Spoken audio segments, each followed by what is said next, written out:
Hi, it's Global Politics with Jim Martin. The recent election of Claudia Sheinbaum in Mexico highlights a stark reality. Despite the electoral victories of women across the world in democratic states, the United States really lags behind, especially when it comes to the presidency. This is also true in many US states where there's only, I think, 11 female governors across the United States. What I want to talk about is the general situation in the world, so perhaps we can learn from how other countries approach the role of women in political leadership, and what happens when women actually do find their way into these higher authority positions in political life, and a possible way forward for the United States. If you looked around the world in, say, 1970, the political parties and the governments of democracies were almost exclusively the province of men. The occasional woman would be in a leadership role. Occasionally, somebody like Golda Meir might become prime minister in Israel in that case. Other folks just pop up here and there. Generally, though, would not see that many women in the legislatures of these countries, nor would you see them in government. Ideas about women's liberation were spreading quite broadly at that time in the United States and in other countries. What began to happen is this movement, which I'll talk about a little bit later, within the political parties themselves, within these democracies, to allow and promote the role of women within their systems. Gradually, during the 70s, women began to be tapped to run for political office in many European democracies and also to serve in governments. Women began to enter into some of those roles, but it would be in less powerful ministerial posts and some that were rather stereotypical, like family, the Ministry of Education, things like that. Those sorts of ministries, although important, do not get the funding or have the power that what we political scientists call the Power Five ministries do. And these are defense, interior, judiciary, finance, and of course, prime ministerial spots. Margaret Thatcher in the UK kind of broke that norm in Europe and became the first female prime minister in the history of the United Kingdom. That really kind of set a lot of things in motion. And into the 80s and 90s and to the current day, you see governments in European democracies that are more or less 50-50. And there's been a few governments where there have been more women than men. This is also spread to other countries throughout the world. South America, Asia, African democracies have all been led by women and had quite a few women serving in their legislatures and in their governments for some time. This is a bottom-up movement in that it starts at the party level. The parties have to have a desire and a will to do this. Then they have to help women to run for office in these countries. And then they have to prioritize their movement, or at least allow that movement to occur where they move up sort of in the party hierarchies until they're considered for these ministerial posts and as sort of a farm team for potential prime ministerial spots. This is something that US parties don't do very well at. They don't do a great job of developing a backbench, so to speak, so that people are in those roles who could reasonably be expected to be able to assume a greater level of responsibility as they move up. European parties are pretty good at that, and most of the people that you see who are in those top spots in those countries have an extensive political and managerial background in government. In European democracies, women hold about 40% of the seats in the parliament. When we look across the world, we see a higher percentage in many places. Rwanda, Andorra, Mexico, New Zealand are all kind of setting the bar where it's 50% or even higher in some cases of women representing their citizens in their parliaments. In the United States, Women currently hold 127 seats in the House. That's about 29%. That's a high point in our history. In the Senate, 24 women hold a seat, about 24%.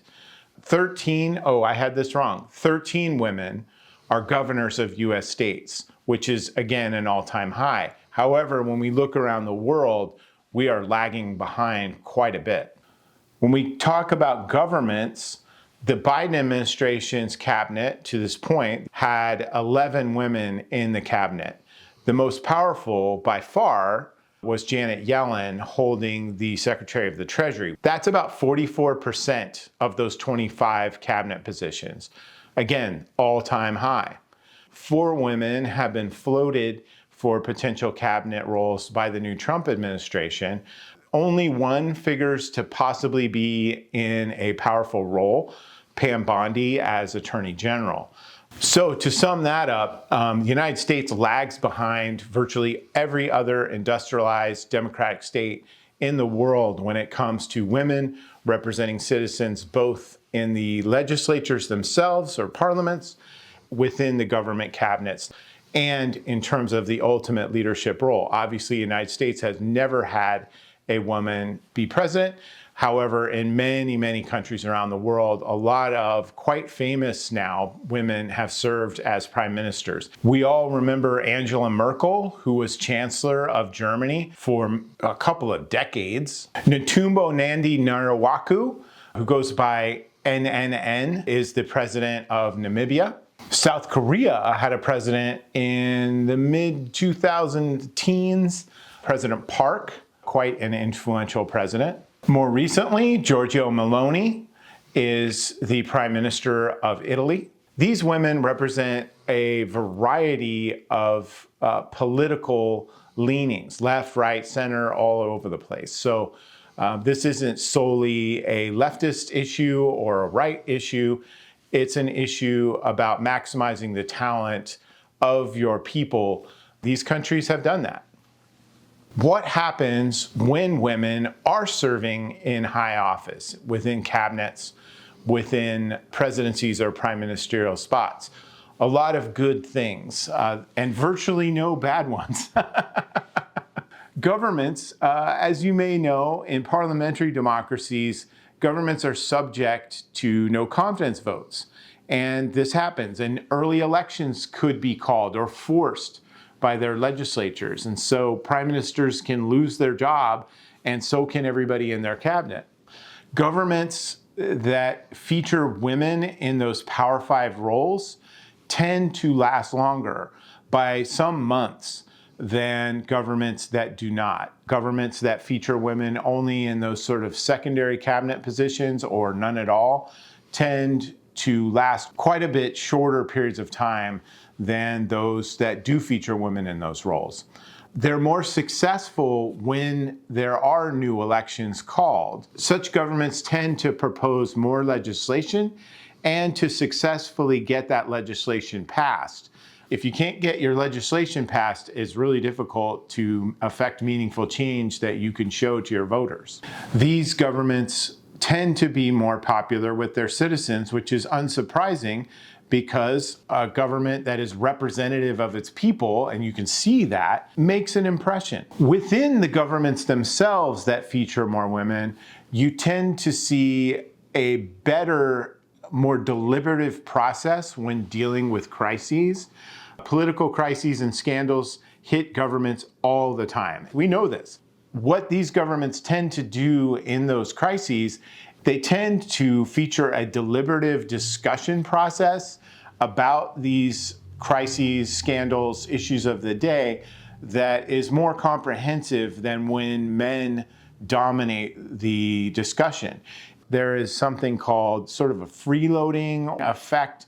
Let's say you have a cabinet composed all of males.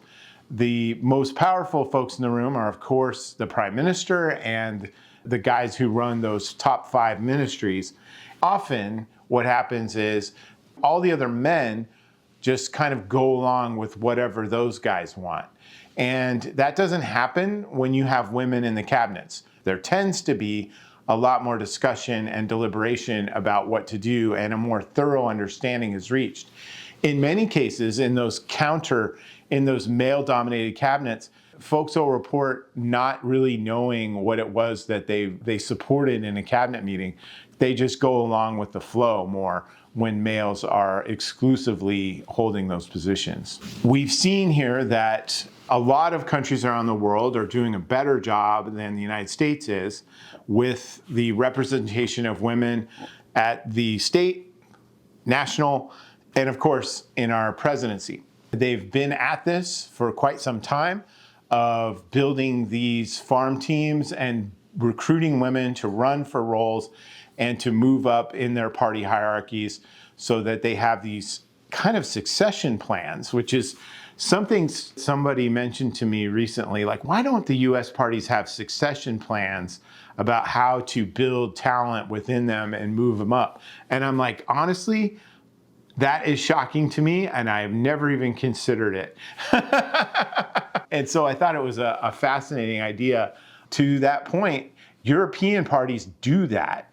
They may not be perfect at all things, but they've got that kind of mentality in mind, is developing talent, and women, minorities, ethnic groups, these are all part of their talent development plan. So most of these European countries pass rules within their parties that encourage and promote and require women to fit into particular roles within the party structure, enabling them to move up. These are rules, not laws. That is something that certainly could be done in the United States if both parties or one or the other would create party rules. Parties have tremendous latitude to create these rules within the United States. Definitely could happen. Both US parties could also create a better recruitment and training pipeline to bring people into the parties to run for particular roles, rather than have people just pop up out of nowhere and say, I'm going to run for this or that. Have a farm team. This would be a great thing for women, and I know that there are groups out there that do these sorts of things. There are kind of boot camps for women veterans who are considering run for office.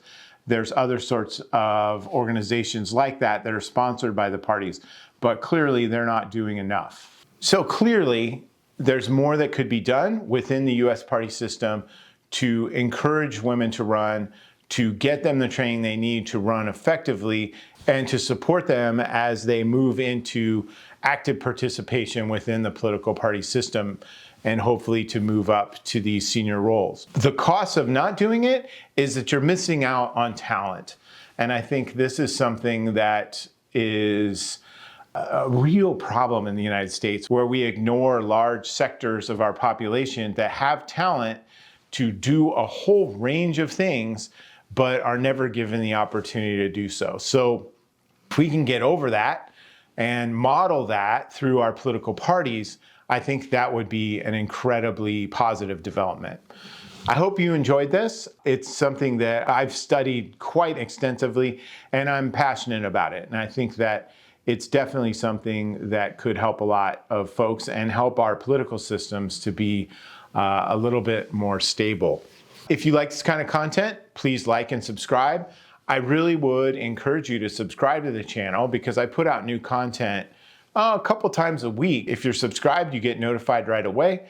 And if you have comments on this, I'd love to hear from you. Please do so. And I look forward to seeing you on the next one. Thanks.